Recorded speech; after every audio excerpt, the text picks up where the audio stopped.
এর উচ্চ মাধ্যমিক 2025-এর ছাত্রছাত্রীরা যারা 2025-এ উচ্চ মাধ্যমিক পরীক্ষা দেবে তাদের জন্য আজকের এই আমার বাংলা গ্রন্থের তোমাদের যে গাঢ় পাহাড়ের নিচে গদ্যটি বা গল্পটি আছে, আজকের এটি নিখুঁত পর্যালোচনা হবে। তোমরা অনেকেই আছো যারা টেক্সট না পড়ার জন্য দেখেছি এক প্রশ্নের উত্তর আরেক লিখো, এমনকি রিভিউ করতে গিয়েও সেখানেও দেখা গেছে অনেকের ভুল ভালো উত্তর কিন্তু আছে, সঠিক উত্তর নেই, তাই হয়তো অনেকের নাম্বার বাড়েনি। তো যাই হোক, এখন তোমাদের যে বিষয় হচ্ছে যারা 2025-এ পরীক্ষা দেবে তারা অবশ্যই টেস্ট না বুঝে কখনো প্রশ্নোত্তরে যাবে না। তো আজকে তোমাদের কাছে খুব সহজ করে আমি বুঝিয়ে দেবো। যারা তোমাদের উচ্চ মাধ্যমিক 2025-এ পরীক্ষা দেবে তাদের জন্য আজকের এই ক্লাসটি অত্যন্ত গুরুত্বপূর্ণ হতে চলেছে। তোমরা যারা আমার চ্যানেলের সদস্য আছো তাদের মোস্ট ওয়েলকাম। এখনও যদি কোনো সদস্য না হয়ে থাকো অবশ্যই চ্যানেলটিকে সাবস্ক্রাইব করে লাইক করো এবং বেল আইকন করো। তোমরা তো আমি চেনোই আমাকে, আমি বাগীশ্বর উচ্চ মাধ্যমিক স্কুলের শিক্ষক, দীর্ঘদিন ধরে আমার অসংখ্য ছাত্রী বোর্ডে র্যাঙ্ক করে আছে, এবছর করেছে, তোমাদের বারও করবে। তো আজকে তোমরা এই জায়গাগুলো ভালো করে ফলো করো এবং নিয়মিত আমার ক্লাস করতে থাকো। দেখো, প্রথমেই তোমাদের আসবো যে এর আগে একটা ভিডিও তোমাদের হয়ে গেছে ভূমিকা অংশ নিয়ে, সেটা নিশ্চয়ই তোমরা দেখে নিও। এটা দ্বিতীয় অংশ আমার বাংলা গ্রন্থের, সেখানে তোমাদের একদম তোমাদের যদি বই থাকে সেটা দেখো, কিংবা তোমরা এখান থেকেও তোমরা পুরোপুরিভাবে দেখতে পাবে। তোমাদের একসঙ্গে কিন্তু চোখে দৃষ্টি রাখলে তোমরা টেক্সট অংশ দেখতে পাচ্ছ। তার প্রবন্ধটির নাম হচ্ছে গাঢ় পাহাড়ের নিচে। তো এখানে তোমরা জানো যে লেখক সুভাষ মুখোপাধ্যায় ভ্রমণে বেরিয়েছিলেন এবং তার যে অভিজ্ঞতা, উনি মূলত কবি। প্রিয় ফুল খেলবার দিন নয় অদ্য, ধ্বংসের মুখোমুখি আমরা, ফুল ফুটুক না ফুটুক আজ বসন্ত, এই বিখ্যাত কবিতা দিয়ে যার শুরু। তিনি কিন্তু পরবর্তীকালে রংমশাল পত্রিকাতে তার বন্ধু দেবীপ্রসাদ চট্টোপাধ্যায় তাকে গদ্য সাহিত্যে নামিয়েছিলেন এবং তিনি অবশ্যই সফল। আমরা কিন্তু সেই জায়গাটা এখানে দেখে দেবো, তার সফলতার কয়েকটা ইঙ্গিত আমরা এখানে দেখবো। দেখো এই গল্পের মধ্যে কি আছে। গাঢ় পাহাড় তোমরা জানো যে হিমালয় কোলে বাংলাদেশের বর্ডারে, সেখানে কিন্তু যারা খুব দুঃসাহসী তারাই যায় এবং তাদের দুরবস্থার কথা কিন্তু আমাদের লেখক সুভাষ মুখোপাধ্যায় নিজে চোখে দেখেছেন এবং তার প্রবন্ধের মধ্যে লিখেছেন। দেখো, শুরু করছি তোমাদের প্রবন্ধটা। এখান থেকে তোমাদের কোনো ছোটো প্রশ্ন আসে না, কিন্তু একটা প্রশ্নের উত্তর যদি অন্য প্রশ্নে গুলিয়ে দাও বা তোমরা যদি টেক্সট অংশ লাইন তুলে কোশ্চেন না জানো তাহলে কিন্তু সমস্যা হয়, কারণ সরাসরি প্রশ্ন তোমরা কমন নাও পেতে পারো, কিন্তু টেক্সট তোমাদের জানতেই হবে। তো চলো আমি তোমাদের শুরু করছি। গাঢ় পাহাড়ের নিচের অংশ দেখো কি আছে। চৈত্র মাসে যদি কখনো ময়মনসিংহ যাও, রাত্রিরে উত্তরে দেখবে শিওরে তাকাবে। অর্থাৎ চৈত্র মাসে তোমাদের যদি ইচ্ছে থাকে যে আমরা ময়মনসিংহ দেখব, তাহলে তোমরা যেতেই পারো, কিন্তু সেখানে একটা অদ্ভুত বিষয় দেখবে যে ময়মনসিংহ মানে বাংলাদেশ, তোমরা জানো একসময় ওই বাংলা এপার বাংলা ওপার বাংলা এক ছিল। রাত্রি যদি দাও উত্তরে তাকাবে, দেখবে যেন এক রাশ ধোঁয়াটে মেঘে কারা আগুন লাগিয়ে দিয়েছে। প্রথমে তোমরা কিন্তু পাহাড় বলে বুঝতেই পারবে না, প্রথমে তোমাদের মনে হতে পারে যে ওটা ধোঁয়া, পরবর্তীকালে মনে হবে না এটা পাহাড়, এই পাহাড় হচ্ছে গাঢ় পাহাড়। ভয় পাবার কিচ্ছু নেই, আসলে ওটা মেঘ, ওটা গাঢ় পাহাড়। ওটা মেঘ নয়, ওটা গাঢ় পাহাড়। প্রথমে তোমার মেঘ বলে মনে হলো, ওটা কিন্তু মেঘ নয়, ওটা একটা গাঢ় পাহাড়। গাঢ় পাহাড়ে যারা থাকে বছরে এই সময়টা তারা চাষবাস করে। তোমরা জানো যে চৈত্র মাসে ওখানে একমাত্র চাষ হয়, চৈত্র মাসে গাঢ় পাহাড়ে বৃষ্টি শুরু হয়, তারপরে আমাদের সময় যখন বৃষ্টি শুরু হয় তখন ওখানে থেমে যায়। তাই এই চৈত্র অর্থাৎ এপ্রিল মাসে তোমরা জানো অনেক সময় গাঢ় পাহাড়ে যারা থাকে বৃষ্টি শুরু হয়ে যায়। তারা গাঢ় পাহাড়ে যারা থাকে বছরে এই সময়টা তারা চাষ করে। এদের কিন্তু হাল নেই, বলদ নেই। হাল বলদ মানে কি তোমরা জানো, নাগল, কাঠের নাগল ছিল তখন, সেটাও ছিল না, বলদ গরুও ছিল না। তাছাড়া পাহাড়ের ওপর তো শুধু গাছ আর পাথর, মাটি কোথায় যে চাষ করবে। অর্থাৎ বুঝতেই পারছো সেখানে তোমাদের যে পাথরের ওপরে কখনো চাষ হতে পারে না। এই জন্য ওরা বলদ, ওরা হাল কিছুই রাখে না, তবু ওরা চাষ করে, তবু তারা ফসল ফলায়, নইলে সারা বছর খাবে কি, বাঁচবে কি করে। তাই এমনি সময় দেখবে ওরা কি করে, ঝুম চাষ তোমরা ভূগোলে পড়েছো, কোনো একটা এলাকা পুড়িয়ে সেখানে গাছ লাগিয়ে দিলে গাছ কিন্তু অল্পের সময়ের মধ্যে বড় হয়ে যায়। তাই সেই বিষয়ে তোমরা দেখতে পাচ্ছ। তাই বছরে এমনি সময় শুকনো ঝোপে ঝাড়ে তারা আগুন লাগিয়ে দেয়। ঠিক চৈত্র মাসে ওরা কি করে, বড় জঙ্গলে আগুন লাগিয়ে দেয়। সে কি আগুন, যেন রাবণের চিতা, জ্বলছে তো জ্বলছেই। এমন চিতা ওরা আগুন লাগালে সে আগুন কিন্তু থামেই না। যদি এটা অবৈজ্ঞানিক, কিন্তু এই অবৈজ্ঞানিক প্রথা তো বিরাট চাষ হয় অল্প সময়ের মধ্যে করতো ওরা। বছরে এমনি সময় যেন বন জঙ্গলে গাছপালারা ভয়ে শুকিয়ে কাঠ হয়ে যেত, কারণ অনেক জঙ্গলে আগুন লাগাতো আর সেগুলো পুড়ে ছাই হয়ে যেত। জঙ্গলে যখন আগুন লাগে তখন মজা হয়, জঙ্গলে আগুন লাগলে ওদের মজা হয়। বনের যত দুর্ধর্ষ জানোয়ার প্রাণ নিয়ে পালাই পালাই করে, জঙ্গলে ভয়ঙ্কর জন্তু জানোয়ার সব কিন্তু প্রাণ নিয়ে ছোটে। কি কি ছোটে দেখো, বাঘ, অজগর, হরিণ, শুয়োর যে যেদিকে পারে ছোটে। আর পাহাড়ি মেয়ে পুরুষেরা সেই সুযোগে মনির সুখে মারে হরিণ আর শুয়োর। ওরা তখন হরিণ আর শুয়োর মারতে থাকে। তারপর সন্ধ্যাবেলা শিকার সেরে গোল হয়ে ঘিরে নাচ আর গান। আর তারপর শুরু হয়ে যায় ওদের প্রত্যেক দিন মনে হয় একটা পিকনিক হচ্ছে। ওরা শিকার করে সন্ধ্যাবেলায় ওদের সম্প্রদায়ের মধ্যে নাচ গান শুরু হয়ে যায়। এদিকে আস্তে আস্তে গোটা বন পুড়ে ছাই হয়ে যায়। এইভাবে গোটা এলাকার বনটা পুড়ে ছাই হয়ে যায়। পাথরের ওপর পুরু হয়ে পড়ে কালো ছাইয়ের পলেস্তারা, আর তার ওপর বীজ ছড়াতে যেটুকু সময়, তারা পাথরের ওপরেই তারা কালো ছায়ের যে পলেস্তা পড়ে সেখানে কিন্তু ওরা বীজ ছড়িয়ে দেয়। দেখতে দেখতে সে পোড়া জমির ওপর সবুজ রং ধরে মাথা চাড়া দেয় ধান, তামাক আর ফসল। সেই ছায়ের ওপরেই দেখবে ওরা গাছের বীজ ছড়িয়ে দেওয়া মাত্র গাছের মধ্যে কয়েকদিনের মধ্যে অঙ্কুরিত হয়ে বড় বড় গাছ হয়। কি গাছ জন্মায় বলো তো? ধান, তামাক, আরও কত কি ফসল। লেখক এখানে ধান আর তামাকের কথা উল্লেখ করেছেন। আমরা এই লোকগুলোর এত কাছে থেকেও পর, অর্থাৎ আমরা এত কাছে থেকে দুই বাংলার কাছাকাছি আমরা আছি, তবু কিন্তু ওদের কাছে আমরা আপন হতে পারিনি। তাই বলছে আমরা এই লোকগুলোর এত কাছে থেকেও পর। শুধু জানি উত্তর দিকের আকাশটা বছরের শেষে একবার দপ করে জ্বলে ওঠে দূরের আশ্চর্য মানুষগুলো, তারপর কখন যে মেঘের রঙে মিলিয়ে যায় তার খবরও আমরা রাখি না। শুধু একবার দেখি ওরা জঙ্গলে আগুন জ্বালে, আগুন জ্বলতে থাকে, তারপর ওই মানুষগুলো বেঁচে আছে কি নেই তার খবর কিন্তু আমরা রাখি না, আমরা কখনো যাইও না। কিন্তু লেখক গিয়েছিলেন, তাই বলছে কাছাকাছি গিয়েছিলেন একবার। উনি কিন্তু একবার কাছাকাছি গিয়েছিলেন গারো পাহাড়ের নিচে, ওনার সুসং পরগনা। গারো পাহাড়ের নিচে যে এলাকাটা আছে তার নাম সুসং পরগনা। রেল লাইন থেকে অনেকটা দূরে অবশ্য।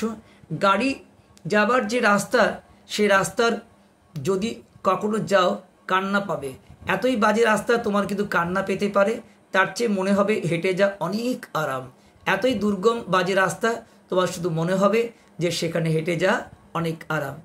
এই যে সুসং শহরে গা দিয়ে গেছে একটা নদী, সেই নদীর কি নাম? সোমেশ্বরী নদী। শীতকালে দেখতে ভারী শান্তশিষ্ট, কোথাও কোথাও মনে হবে যেন হেঁটেই পার হয়ে যায়। কিন্তু যেই জলে পা দিয়েছ অমনি মনে হবে যেন পায়ে দড়ি দিয়ে কেউ টেনে নিয়ে যাচ্ছে তোমায়। শীতকালে সোমেশ্বরী নদী খুব শান্ত থাকে, অথচ তুমি যদি জলে পা দাও এত ক্ষুরধার মনে হবে তোমাকে যেন কোথায় টেনে নিয়ে চলে যাচ্ছে। স্রোত নয়, যেন কুমিরের দাঁত, অর্থাৎ এত ক্ষুরধার মনে হবে কুমির দাঁত দিয়ে কামড়াচ্ছে তোমাকে। পাহাড়ি নদী সোমেশ্বরী সর্বদা যেন টং হয়ে আছে রেগে। এই লাইনটা খুব তাৎপর্যপূর্ণ। অর্থাৎ দেখতে শান্ত মনে হবে হলে কি, এই সোমেশ্বরী নদী কিন্তু মনে হয় যেন রেগে সর্বদা টং হয়ে আছে। তার চেয়ে দেখবে ফেরি আছে, গরু ঘোড়া মানুষ একসঙ্গে দিব্যি আরামে পার হয়। আমাদের অভ্যেস নেই, অথচ ওই এলাকার যে মানুষ আছে, গরু আছে, ঘোড়া আছে, ওরা কিন্তু দিব্যি আরামে পার হয়ে যায়। হিন্দুস্তানি মাঝির মেজাজ যদি ভালো থাকে, তোমার কাছ থেকে দেশ বিদেশের হালচাল জেনে নেবে। কিছু কিছু হিন্দুস্তানি দেখবে ওই সমস্ত নদীর ঘাটের মালিক ফেরা অত ঠিকা নিয়েছে, তারা তোমার সঙ্গে আলাপ করতে আসবে, দেশ বিদেশে গল্প করবে, হয়তো গর্ব করে বলবে যে তারা বিহারি মনিব, বাংলার সব ফেরি ঘাটের সে মালিক। ওরা জমির লিস্ট নেয় বিহার থেকে এসে, তারা দেখবে ওরা ওই ঘাটের মনিব হয়েছে, ওরা ট্যাক্স নেয় এবং গভর্নমেন্টের কাছে তারা একটা ফিক্সড অ্যামাউন্টের ভিত্তিতে তারা কিন্তু এইটা রাখে। তাই তারা ওই ফেরিঘাটের মালিক, তাই তোরা বলবে যে তারা ফেরিঘাটের মালিক, হয়তো দেশ বিদেশে অনেক গল্প তোমার সঙ্গে করতে পারে। পাহাড়ের নিচে যারা থাকে তারা আমাদের মতোই হাল বলদ নিয়ে চাষ করে। পাহাড়ের নিচে যেসব মানুষ থাকে তারা এরকমভাবে চাষ করে না, তাদের হাল বলদ নিয়ে চাষ শুরু হয়ে যায় এবং চোখে মুখে তাদের পাহাড়ি ছাপ। প্রত্যেকের মুখে একটা গম্ভীর্য আছে পাহাড়ের মতো। এখানে যে জাতিগুলো আছে সেই জাতির নামও লেখক উল্লেখ করেছেন। এরা কারা? এরা কেউ হাজং, কেউ গারো, কেউ কোচ, কেউ বানাই, কেউ ডালু, কেউ মারগান, অর্থাৎ এইসব জাতির নাম। পাহাড়ি জাতিগুলোর মধ্যে নাম আছে বিভিন্ন রকমের, কেউ হাজং, গারো, কোচ, বানাই, ডালু, মারগান, এমনি সব নানা ধরনের জাত। গারোদের ভাষা কিন্তু আলাদা, হাজংদের ডালুদের ভাষা যদিও বাংলা, কিন্তু তাদের উচ্চারণে আমাদের কানে না অদ্ভুত ঠেকবে। যেমন দেখো, তকে ওরা ট বলে, টকে ওরা ত বলে, ডকে ওরা দ বলে, আবার দকে ওরা ড বলে। প্রথম প্রথম শুনলে হাসি পাবে। একবার ভাবো তো, তোমার কাকার বয়সী একজন হিষ্টপুষ্ট লোক যদি দুধকে দুধ বলে আর তামাককে টামাক বলে, তোর কাকার বয়সী বাবার বয়সী কোনো লোক যদি বলে আমি দুধ খাবো, আমাকে টামাক দাও, মনে হবে এনা তোতলা, তাই না? আমাদের হাসি পাবে, কিন্তু ওটা ওই এলাকার ভাষা, এতে হাসির কিচ্ছু কারণ নেই।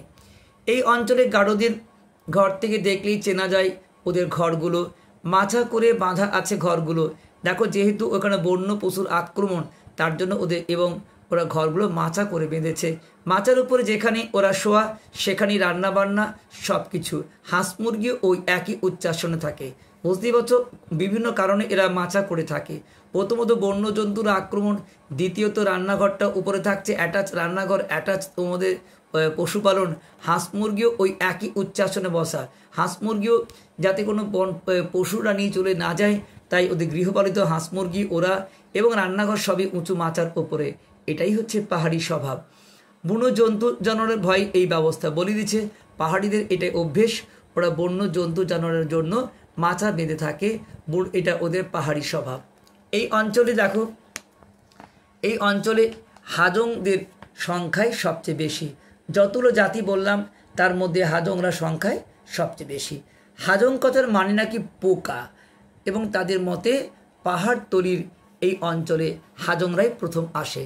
এই পাহাড়তলিতে যারা প্রথম আসে তারা কিন্তু হাজং। আর তখন চাষবাসে তাদের জুড়ি নাকি আর কেউ ছিল না। এদের মতো এত ভালো চাষবাস করতে কেউই পারত না। পাহাড়িরা গারোর তাই তারিফ করে ওদের নাম দিয়েছে হাজং, অর্থাৎ চাষের পোকা।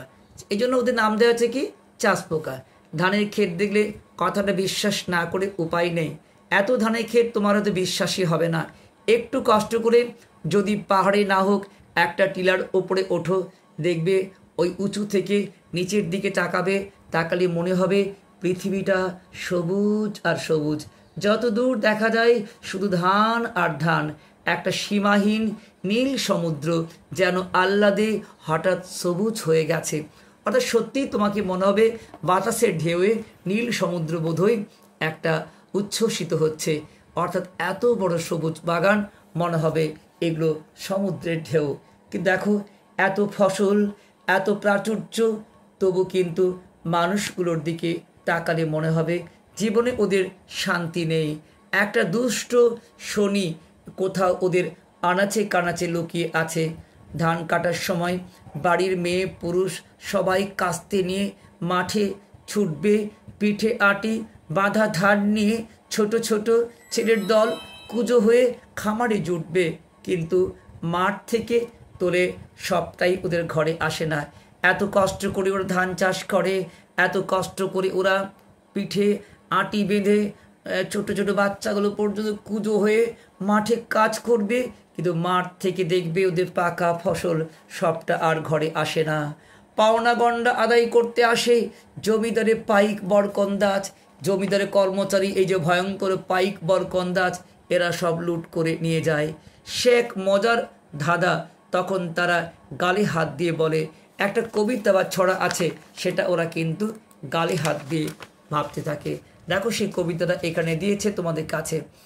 বড়ই ধাঁধাই পড়েছে মিতে, ছেলেবেলা থেকে রয়েছি গ্রামে, বারবার ধান বুনি জমিতে, মনে ভাবি বাঁচা যাবে আরামে, মাঠ ভরে যেই পাকা ফসল, সুখে ধরি গান ছেলে বুড়োতে, একদা কাস্তে নেই সকলে, লাঠির আগায় পাড়া জুড়োতে, তারপর পালে পালে আসে পেয়াদা, খালি পেটে তাই লাগছে ধাঁধা।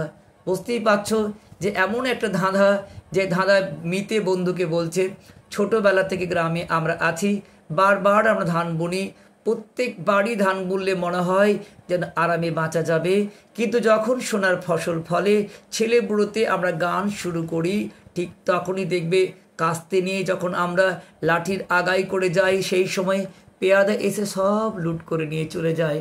খালি পেটে আমাদের ফিরতে হয়, শূন্য হাতে, রিক্ত হাতে। তারপরে দেখো, গাঁয়ের আল বাঁধা রাস্তায় লোহার খুল লাগানো নাকড়াই, শব্দ হয় খটাখট খটাখট, শোনা যায় সুদূর থেকে। গ্রামের সরু রাস্তা যাকে বলা হয় আল, যে বাঁধা আছে জমিগুলোর ডিফারেন্ট পার্থক্য। দূর থেকে বাঁশের মোটা লাঠের ডগা দেখা যায়। ছোট ছোট ছেলেরা ভয়ে মায়ের কোলে আঁচল চেপে ধরে। অর্থাৎ বুঝতে পারা যায় খটখটের শব্দ মানে জমিদারের পেয়াদারা এসেছে আদায় করতে, ভয়ঙ্কর লাঠি নিয়ে প্রবেশ করছে লাঠিয়াল তারা সেখানে। ছোট ছোট ছেলেরা ভয়ে মায়ের কোলে আঁচল ধরে লুকিয়ে গেছে। ছিটছিটে বুড়িরা সাপ মন্নি দিতে থাকে। জমিদারকে টঙ্ক দিতে গিয়ে জমিদাররা ফকির হয়ে যায়।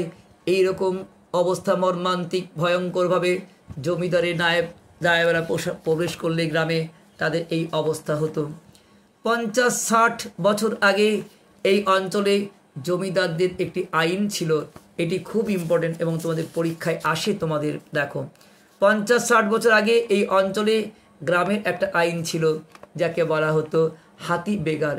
জমিদারেরা বেজায় শখ ছিল হাতি ধরার জন্য। জমিদারের ইচ্ছে হচ্ছে হাতি ধরবে, তার জন্য পাহাড়ে বাঁধা হবে মাচা।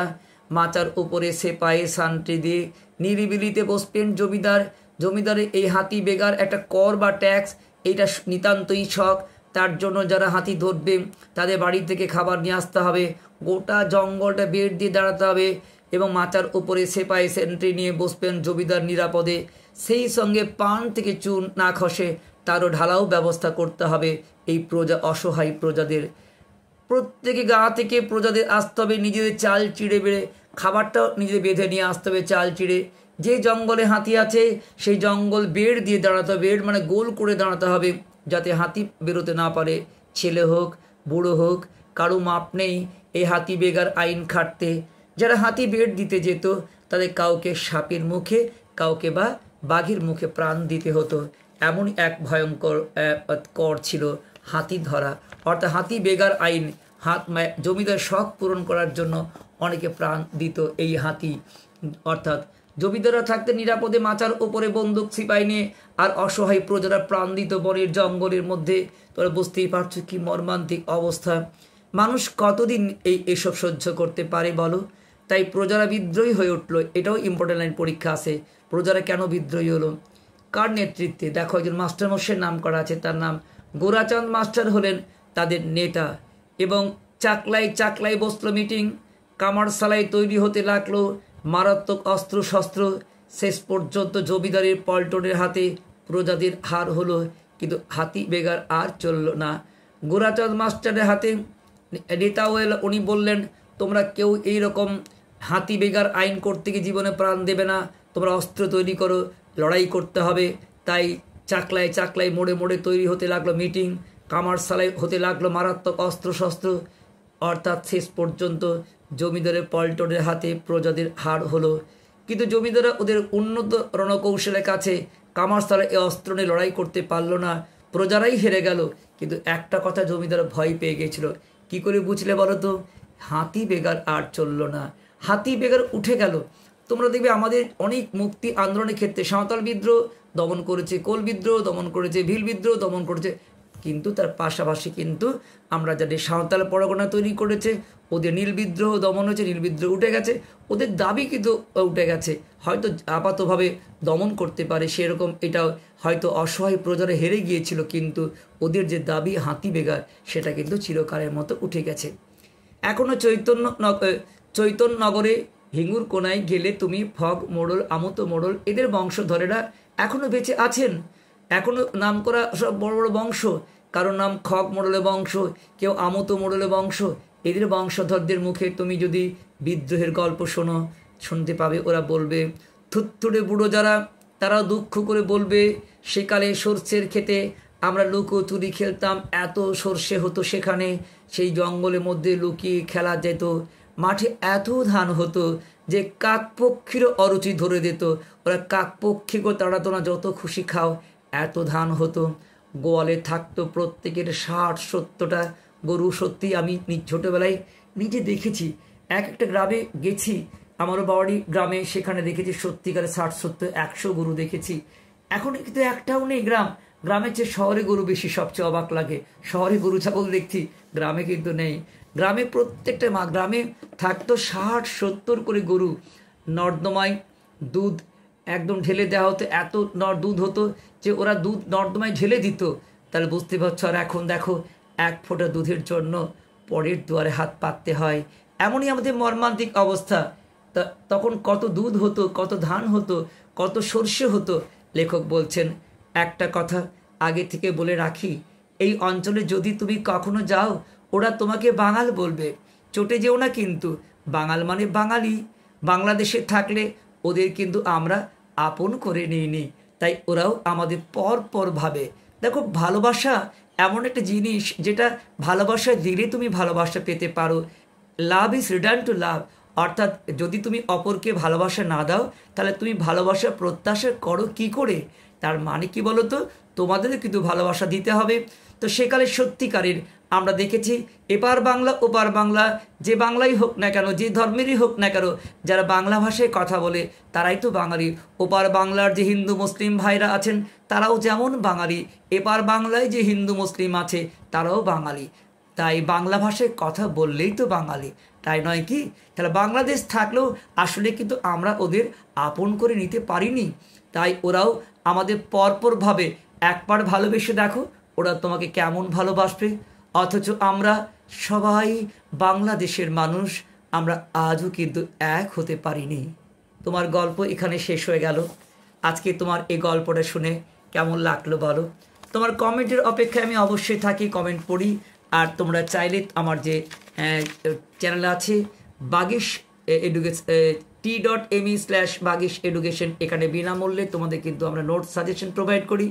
আর তোমরা যদি আমাদের পেড কোর্সে আসো, আমাদের নিশ্চিতভাবে অনলাইনে বেশ কিছু ক্লাস হচ্ছে।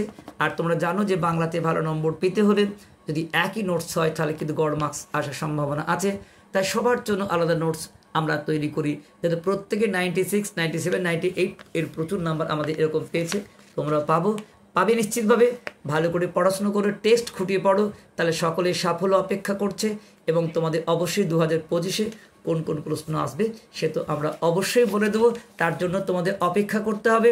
আর 2025 তোমাদের কাছে শেষ সিলেবাস, শেষ বছর যদি তোমরা ভালো করে না পড়ো তাহলে তোমাদের নতুন সিলেবাসে গিয়ে প্রচণ্ড বিপদে তোমরা পড়ে যাবে। আমি চাই না আমার পশ্চিমবাংলার কোনো ছেলে মেয়ে যাতে 2025-এ গিয়ে পাশ করতে না পারে, এমনটা না হয়। শুধু পাশ করা নয়, প্রত্যেকে যেন বেস্ট অফ 5-এর মধ্যে বাঙালিদের প্রচুর নাম্বার যোগ হয়। বাংলা তোমাদের বেস্ট অফ 5-এ যোগ হবে, বাংলায় তোমাদের র্যাঙ্ক হবে বাংলা নাম্বারের জন্য। বাংলাকে ভালোবেসে ফেলো, বাঙালি তুমি, আর বাংলা তোমায় ভালো নাম্বার পেতেই হবে। আজকে ক্লাস তোমার কেমন লাগলো এটা যেমন জানাবে, তেমনি টেক্সট অংশ ভালো করে পড়ে বলো কেমন লাগলো। এবং তোমরা 2025-এর কী পরীক্ষায় প্রশ্ন আসছো এটা আশা যদি করো, অবশ্যই তোমাদের নেক্সট ভিডিওতে পরীক্ষার সমস্ত প্রশ্ন আমি বলে দেবো। আর তোমরা নিশ্চিতভাবে আমার যে টেলিগ্রাম চ্যানেল t.me/বাগিশ এডুকেশন, BAGISH, বড় হবে, বাগিশের এডুকেশনে বড় হবে, এখানে তোমরা এসো। তাহলে দেখবে তোমরা কিন্তু অনেক 24 ঘন্টায় তোমাদের মনের যে কোনো ডাউট যে কোনো মুহূর্তে ক্লিয়ার হতে পারে। আর তার জন্যই 24 ঘন্টা খোলা আছে তোমাদের পড়াশোনা সংক্রান্ত এই চ্যানেলটি বিনামূল্যে সম্পূর্ণভাবে।